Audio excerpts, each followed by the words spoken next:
স্বাগত প্রবাসে বাংলাদেশে, আপনাদের সাথে আছি সৌমিত্র শুভ্র। আগামী জাতীয় সংসদ নির্বাচনের আগে ও পরে বাংলাদেশের রাজনৈতিক ও নিরাপত্তা পরিস্থিতির অবনতি হতে পারে বলে আশঙ্কা করছে যুক্তরাষ্ট্র। দেশটির পররাষ্ট্র মন্ত্রণালয় বিনিয়োগ পরিবেশ বিষয়ক এক প্রতিবেদনে এই আশঙ্কার কথা জানানো হয়েছে। এর আগে দেয়া বিবৃতিতে মার্কিন পররাষ্ট্র দপ্তরের মুখপাত্র জানান, বাংলাদেশে অবাধ, সুষ্ঠু ও শান্তিপূর্ণ নির্বাচন অনুষ্ঠানের লক্ষ্যকে সমর্থন করে যুক্তরাষ্ট্র। বিশ্বের বিভিন্ন দেশে বিনিয়োগ পরিবেশ নিয়ে প্রতি বছরই প্রতিবেদন প্রকাশ করে মার্কিন পররাষ্ট্র মন্ত্রণালয়।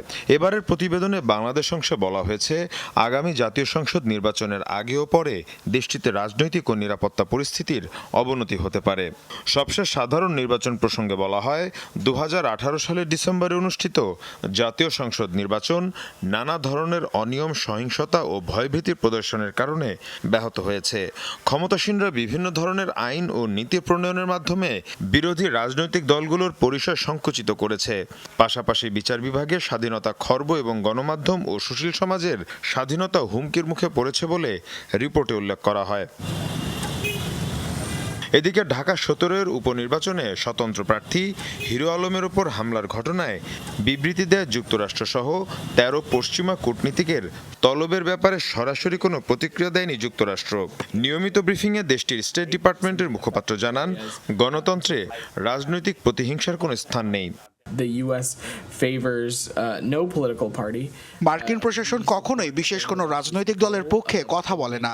আমরা বাংলাদেশের অবাধ, সুষ্ঠু ও শান্তিপূর্ণ নির্বাচন অনুষ্ঠানের লক্ষ্যকে সমর্থন করি।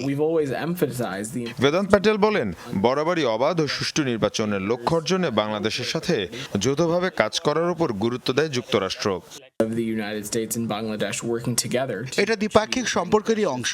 তাছাড়া আমরা বিশ্বাস করি, প্রধানমন্ত্রী শেখ হাসিনা সহ বাংলাদেশ সরকারি কর্মকর্তারা বিষয়টির ওপর আলোকপাত করছেন। মীর মুশফিকা হাসান, যমুনা নিউজ। বাংলাদেশের অভ্যন্তরীণ রাজনীতি নিয়ে বিদেশিরা আহাম্মকের মতো বিবৃতি দিচ্ছে, এমন মন্তব্য করেছেন পররাষ্ট্রমন্ত্রী একে আব্দুল মোমেন। বলেছেন, এগুলো বন্ধ করতে বিদেশে বাংলাদেশি দূতাবাসগুলোকে নির্দেশনা দিয়েছেন প্রধানমন্ত্রী। একই সাথে রাজনৈতিক নেতা ও সাংবাদিকদের কারণে তারা দেশের অভ্যন্তরীণ বিষয় নিয়ে মাতব্বরি করার সুযোগ পাচ্ছে বলে অভিযোগ করেছেন তিনি। ইতালিতে গিয়ে প্রধানমন্ত্রী শেখ হাসিনা বৈঠক করেছিলেন ইউরোপের বাংলাদেশি দূতাবাসগুলোর কর্মকর্তাদের সাথে। সেখানেই বিদেশিদের কাছে সরকারের বার্তা পৌঁছে দেওয়ার নির্দেশনা দিয়েছেন তিনি। বাংলাদেশের বিরুদ্ধে অপপ্রচার চালাতে থাকি। দেশে ফিরে এক অনুষ্ঠানে এমনটাই জানালেন পররাষ্ট্রমন্ত্রী। এ সময় তিনি কূটনৈতিকদের কর্মকাণ্ডের কড়া সমালোচনা করেন। তারা আহাম্মকের মতো হঠাৎ করে একটা স্টেটমেন্ট দিবেন। ওর আহাম্মকে অনেকেই ওই দেশ সমস্যে কেউ একজন গিয়ে তাকে ধরলো আর সে না জেনে একটা বক্তব্য দিয়ে দিল। কখনো কখনো কেউ তার ফান্ডে পয়সা দিল, তার সপক্ষে বলে ফেললো। আমরা বলেছি, এই জন্যে আপনাদের একটা বড় দায়িত্ব, আপনারা তাদের কাছে সাক্ষাৎ করে আমাদের দেশের বড় বড় ইস্যু সেইগুলো সম্পর্কে তাদের ওয়াকেবল করবেন, জানান দেবে। ঢাকা 17 আসনের নির্বাচনে হিরো আলমের উপর হামলা নিয়ে জাতিসংঘ সহ ইউরোপের বিভিন্ন দেশের রাষ্ট্রদূতদের বিবৃতি নিয়ে সরকার যে নাখোশ তা ইতিমধ্যেই ডেকে বলা হয়েছে। পররাষ্ট্রমন্ত্রী এসব বিবৃতিরও সমালোচনা করেন। শুনেন, আপনাদের কারণে এই বিদেশি রাষ্ট্র অ্যাক্টিভ, আমি বলি এক্সট্রা অ্যাক্টিভ রাষ্ট্রদূতগুলো বিভিন্ন রকম আভ্যন্তরীণ বিষয়েও মাতব্বরি করে। এটা আপনাদেরও কারণে, এবং এটা একটা সামহাও কালচার তৈরি হয়েছে অনেক দিন ধরে। It should stop. It is time to stop this sort of, nuisance. রাজনীতিবিদরাও তো yes, এটা সব লোক অনেক দিন ধরে কালচার এটা তৈরি করেছেন।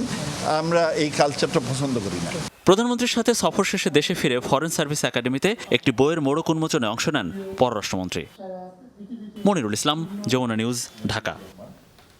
বাংলাদেশের বিভিন্ন ইস্যুতে পশ্চিমা দেশগুলোর হস্তক্ষেপের কঠোর সমালোচনা করেছেন তথ্য ও সম্প্রচার মন্ত্রী ডক্টর হাসান মাহমুদ। বলেন, দেশগুলোর এসব কর্মকাণ্ড কূটনৈতিক শিষ্টাচার বহির্ভূত এবং ভিয়েনা কনভেনশনের চুক্তি লঙ্ঘন।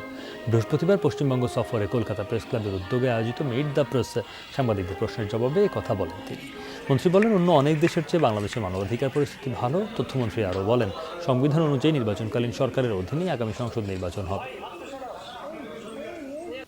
ভারতে কোনো ঘটনা ঘটলে পশ্চিমা দেশ বা কোনো দেশের রাষ্ট্রদূতকে বিবৃতি দেয়, কারণ এটি কূটনৈতিক শিষ্টাচার লঙ্ঘন করা এবং একই সাথে ভিয়েনা কনভেনশন লঙ্ঘন করা, সেজন্য এটা দিতে পারে না, অনুচিত। তারা দিয়েছে, দেওয়ার পর কড়া ভাষায় এটি প্রতিবাদ জানানো হয়েছে। কলকাতায় শুরু হলো পঞ্চম বাংলাদেশ চলচ্চিত্র উৎসব। বৃহস্পতিবার সন্ধ্যায় কলকাতার নন্দন এক প্রেক্ষাগৃহে এই চলচ্চিত্র উৎসবের আনুষ্ঠানিক উদ্বোধন হয়। উদ্বোধন করেন বাংলাদেশের তথ্যমন্ত্রী ডক্টর হাসান মাহমুদ। উদ্বোধনী আয়োজনে সম্মানিত অতিথি ছিলেন পশ্চিমবঙ্গের শিক্ষামন্ত্রী ব্রাত্য বসু।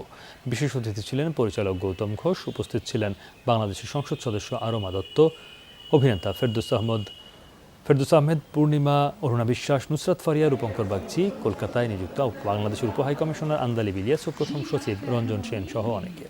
আগামী 29 জুলাই থেকে উৎসব চলবে 31 জুলাই পর্যন্ত। 3 দিনব্যাপী আয়োজন 24টি বাংলাদেশি সিনেমা ছাড়াও 5টি প্রামাণ্যচিত্র ও 2টি স্বল্পদৈর্ঘ্য চলচ্চিত্র প্রদর্শিত হবে। জনগণ কার পক্ষে তা ভোটের মাঠেই প্রমাণিত হবে। মঙ্গলবার সংযুক্ত আরব আমিরাতের শারজায় বৃহত্তর ফরিদপুর সমিতির সংবর্ধনা অনুষ্ঠানে মুক্তিযুদ্ধ বিষয়ক মন্ত্রণালয় সম্পর্কিত সংসদ স্থায়ী কমিটির সভাপতি শাহজাহান খান এমন মন্তব্য করেন। প্রবাসীদের মুক্তিযুদ্ধকালীন সময়ের অবদান নিয়ে শাহজাহান খান বলেন, 1971 সালে বিভিন্ন দেশের নাগরিক সহ প্রবাসী বাংলাদেশিদেরও রয়েছে উল্লেখযোগ্য ভূমিকা। জনমত গঠন, আর্থিক সহায়তা ও অস্ত্র পাঠানো সহ সহযোগিতা করা অনেককেই মুক্তিযোদ্ধার স্বীকৃতি দেওয়া হয়। এখনও তালিকাভুক্ত করা হয়নি এমন কেউ থাকলে তাদেরও মুক্তিযোদ্ধার স্বীকৃতি দেবে সরকার। এছাড়া তিনি এই সরকারের নানা উন্নয়ন কর্মকাণ্ড তুলে ধরেন। আয়োজনে প্রধান অতিথি ছিলেন দুবাইয়ে নিযুক্ত বাংলাদেশের consul general BM Jamal Hossain. গত অর্থ বছরে 3 বিলিয়নের বেশি রেমিটেন্স পাঠানোয় প্রবাসীদের প্রতি কৃতজ্ঞতা জানান। সংগঠনের সভাপতি বুলবুল আহমেদ মুকুলের সভাপতিত্বে সঞ্চালনা করেন সাধারণ সম্পাদক খন্দকার মিজানুর রহমান। যুক্তরাজ্য শাখা বিএনপির সাংগঠনিক জোন 3 এর উদ্যোগে ওল্ডহ্যামে সমাবেশ অনুষ্ঠিত হয়। শেখ হাসিনার পদত্যাগ এবং নির্দলীয় নিরপেক্ষ সরকারের অধীনে নির্বাচনের দাবিতে হয় এই সমাবেশ। সাংগঠনিক জোন 3 এর সাংগঠনিক সম্পাদক কামাল হোসেনের সভাপতিত্বে পরিচালনা করেন সহ সাংগঠনিক সম্পাদক মওদুদ আহমদ। প্রধান অতিথি ছিলেন যুক্তরাজ্য শাখা বিএনপির সভাপতি M.A. মাতিক। প্রধান বক্তা ছিলেন সাধারণ সম্পাদক কয়সর M. আহমদ। বক্তব্য রাখেন তৈমুস আলী, মোহাম্মদ তাজুল ইসলাম, ব্যারিস্টার মওদুদ আহমদ খান ও ডক্টর মুজিবুর রহমান সহ অনেকে।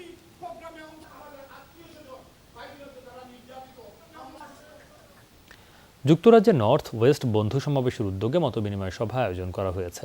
ওল্ডহ্যামের মজাবাইট রেস্টুরেন্টে বন্ধু সমাবেশ বাংলাদেশের প্রেসিডেন্ট ও Sylhet chamber of commerce and ইন্ডাস্ট্রিজের ডিরেক্টর মুশফিক জায়গিরদারের যুক্তরাজ্য সফর উপলক্ষে হয় এই আয়োজন। সংগঠনের সভাপতি সাদিকুর রহমানের সভাপতিত্বে পরিচালনা করেন সাধারণ সম্পাদক লাকি মিয়া। উপস্থিত ছিলেন দেওয়ান মহসিন উদ্দিন, শামসুল ইসলাম রাজন, মিজানুর রহমান ও মাসুম আহমদ সহ অনেকে। সভায় বক্তারা বলেন, বন্ধু সমাবেশ দীর্ঘদিন ধরে বাংলাদেশে অসহায় মানুষকে সহায়তা করে আসছে। ভবিষ্যতেও তাদের এই কার্যক্রম অব্যাহত রাখার প্রত্যয় ব্যক্ত করেন তারা। পবিত্র হজে পাঠানোর কথা বলে 44 জন মুসল্লির কাছ থেকে প্রায় 3 কোটি টাকা হাতিয়ে নেওয়ার অভিযোগ উঠেছে সাজিদ হজ ট্রাভেলস নামের একটি প্রতিষ্ঠানের বিরুদ্ধে। এই ঘটনায় সিলেটে 2 জনকে আটক করেছে পুলিশ। সাজিদ হজ ট্রাভেলস অ্যান্ড ট্যুরসের স্বত্বাধিকারী ওহিদুল আলম ভুইয়া নিজেকে পরিচয় দেন একজন মুফতি হিসেবে। বিশ্ব ইজতেমায় গিয়ে সখ্যতা গড়ে তোলেন মুসল্লিদের সাথে। বিশ্বাস করে তাকে টাকা দেন শতাধিক হজ ইচ্ছুক, কিন্তু লাখ লাখ টাকা দিয়েও শেষ পর্যন্ত হজে যেতে পারেননি 44 জন। আমরা 17 তারিখ দেখা আমাদেরকে নেওয়াইছে যে আমরা ফ্লাইট হবে, 20 তারিখ ফ্লাইট হবে, তারপরে আমাদের বলছে 22 তারিখ হবে, তারপরে বলছে 24 তারিখ, এরপরে বলছে 25 তারিখ, এরপরে একদিন বলছে যে আপনাদের ফ্লাইট সম্ভব না। সে আবার অফিস তালা মাইরা সে পলাই গেছে। নানান ধরনের নানা ছলচাতুরি করে আমাদেরকে ভুলেই রেখেছে, কিন্তু আমাদের অনেক কষ্ট। আমরা এই টাকা পয়সা অনেক কষ্ট করে জমা করছি, আমরা হজে যেতে পারলাম না। এই কষ্ট, এই লজ্জা শেষ করা যায় না। ওহিদুল ইসলাম ভুইয়া, তার কাছে আমরা হজে যাওয়ার জন্য টাকা দেই, কিন্তু উনি আমাদের সঙ্গে প্রতিটা মুহূর্তে প্রতারণা করেছেন। একসময় উধাও হয়ে যান ওহিদুল। টাকা চাইতে গেলে সরকারি ঊর্ধ্বতন কর্মকর্তাদের নাম ভাঙিয়ে হুমকি দেন। ওনারা বলছে যে তার নাকি বোন জামাই আপনার এই যে এই মনোহরদের মন্ত্রী, ঠিক আছে। তারপরে বলতেছে যে সচিবালয়ের সচিবরা তার পকেটে থাকে, সে যে কোনো সচিবরা। আর আমরা দেখতাম যে দিব্যি সে মনে করেন মন্ত্রণালয়ে ঢুকে যেতেছে, দিব্যি সচিবের সাথে ফোনে কথা বলতেছে। গত 25 জুলাই সিলেটে সাজিদ ট্রাভেলসের একটি অফিস উদ্বোধন করতে গিয়ে ভুক্তভোগীদের কাছে ধরা পড়েন ওহিদুলের ছেলে সাজিদ। পরে সেখান থেকে সাজিদ সহ 2 জনকে আটক করে পুলিশ। খবর পেয়ে দেশের বিভিন্ন অঞ্চল থেকে কোতোয়ালি থানায় এসে ভিড় করেন প্রতারিত ও তাদের স্বজনরা। এই সমস্ত ভুক্তভোগী লোকগুলো আল্লাহর ঘরে যাইতে পারে নাই, তারা যাতে তাদের টাকার পাসপোর্ট ফেরত পায়, এটা আমাদের কাছে প্রশাসনের কাছে আমাদের আকুল আবেদন যে প্রশাসন এই ব্যাপারে আমাদেরকে শতভাগ হেল্প করে এবং প্রত্যেক 44 জন হাজির টাকার সমস্ত ডকুমেন্টস সমস্ত কিছু তাদের কাছে আছে। পুলিশ বলছে এ ঘটনায় ওহিদুল ও তার ছেলেসহ 3 জনের বিরুদ্ধে ভুক্তভোগীদের পক্ষে মামলা দায়ের প্রক্রিয়াধীন। জড়িত সবাইকে গ্রেপ্তারে অভিযান অব্যাহত রয়েছে। আজিজুর রহমান আর শফিকুর রহমান দুজনকে অ্যারেস্ট করেছে, আর আরেকজন বাকি রয়েছে যেই উনি ঢাকা, ওনাকে করা যাচ্ছে না, ওনার নাম হলো ওহিদুল আলম ভুইয়া। ওহিদুল আলম ভুইয়া বাকি আছে, আর 2 জনকে অ্যারেস্ট করেছে। আর বাদী যদি হয়ে যায় আরও আসামি দেয়, ওইটা বিষয়ে আমরা আরও পদক্ষেপ নেব। মামলা রুজু হওয়ার পর অবশ্যই আইনগত ব্যবস্থা নেওয়ার জন্য এদেরকে গ্রেপ্তারের যত সর্বাত্মক চেষ্টা আছে। ওহিদুলের মতো প্রতারকদের দৃষ্টান্তমূলক শাস্তি হলে আগামীতে কেউ এমন প্রতারণা করার সাহস পাবে না বলে মনে করছেন সংশ্লিষ্টরা। নাবিল হোসেন, যমুনা নিউজ, সিলেট। প্যারিসে ক্রিকেট একাডেমির আমন্ত্রণে ফ্রান্স সফরে গেছেন জাতীয় দলের সাবেক ক্রিকেটার মোহাম্মদ আশরাফুল। এ সময় ক্রিকেট প্রেমী প্রবাসীদের ভালোবাসায় আবেগাপ্লুত হন তিনি। সফরে একটি ক্রিকেট টুর্নামেন্টে অংশ নেন তিনি। পরে সিলেট ফাইটার্স ক্রিকেট ক্লাবের 4 বছর পূর্তি উদযাপন অনুষ্ঠানে প্রধান অতিথি হিসেবে উপস্থিত হন। আয়োজনে ফ্রান্সের আরও প্রায় 20টি ক্রিকেট ক্লাবের প্রতিনিধিরা অংশ নেন। লুৎফুর রহমান বাবুর পরিচালনায় সভাপতিত্ব করেন কমিউনিটি ব্যক্তিত্ব সালেহ আহমদ চৌধুরী। সিলেট ফাইটার্স ক্লাবের পক্ষে আশরাফুলকে ফুল দিয়ে বরণ করেন অধিনায়ক সেলিম আহমেদ। ক্লাবের প্রেসিডেন্ট আদনান আহমেদের হাত থেকে সম্মাননা স্মারক গ্রহণ করেন আশরাফুল। বক্তব্য রাখেন ফ্রান্স বাংলাদেশ বিজনেস ফোরামের সভাপতি সাত্তার আলী সুমন, কাউন্সিলর আব্বানী খান, লিগারিডের পরিচালক আজাদ মিয়া সহ অনেকে। সিলেট ফাইটার্স ক্রিকেট ক্লাবের 4th বছর হচ্ছে, তো মানে অলরেডি 3 বছর পার করে ফেলেছে ফ্রান্সের মাটিতেই। এখানে এসে আজকে খেললাম এবং আমার কাছে খুব ভালো লেগেছে যে আমাদের এখানে যারা বাংলাদেশে হয়তো খেলতে খেলার ইচ্ছা ছিল কিন্তু খেলা হয়নি, তারা এখন ফ্রান্সে এসে খেলছেন, খেলার সুযোগ করে দিচ্ছেন। ভারতের হিমাচল প্রদেশে টানা বৃষ্টিপাতের পর আবারও প্রবল বন্যা ও ভূমিধসের শঙ্কা রয়েছে। এরই মধ্যে রাজ্যের 9 জেলায় জরুরি সতর্কতা অরেঞ্জ অ্যালার্ট জারি করেছে জাতীয় আবহাওয়া অধিদপ্তর, যার অন্যতম শিমলা, সোলান ও মান্ডি। আবহাওয়াবিদরা বলছেন বৃহস্পতিবার থেকে আগামী 3 দিন মাঝারি থেকে ভারী বৃষ্টিপাত দেখবে এই রাজ্যগুলো। চলতি বছরের বর্ষা মৌসুমে 100 বছরের মধ্যে রেকর্ড বৃষ্টিপাত দেখেছে হিমাচল প্রদেশ। পুরো বছরের 70% বৃষ্টি হয়েছে শুধু জুলাই মাসের প্রথম সপ্তাহে। সে সময় দিনে 734 মিলিমিটার পর্যন্ত রেকর্ড করা হয়েছে বৃষ্টিপাত। প্রাণ হারিয়েছেন 188 জন, আহত হন 200-র কাছাকাছি মানুষ। তাছাড়া প্রলয়ঙ্করী বন্যায় ক্ষতিগ্রস্ত হয় 650 ঘরবাড়ি ও স্থাপনা, লোকসান হয় 6000 কোটি রুপির। তাছাড়া রাজধানী নয়াদিল্লি ও আশপাশের এলাকায় রয়েছে মাঝারি মাত্রার বৃষ্টিপাতের পূর্বাভাস। গুজরাটে রয়েছে ভূমিধসের সংখ্যা। এই ছিল প্রবাসী বাংলাদেশে। এতক্ষণ সাথে থাকার জন্য ধন্যবাদ।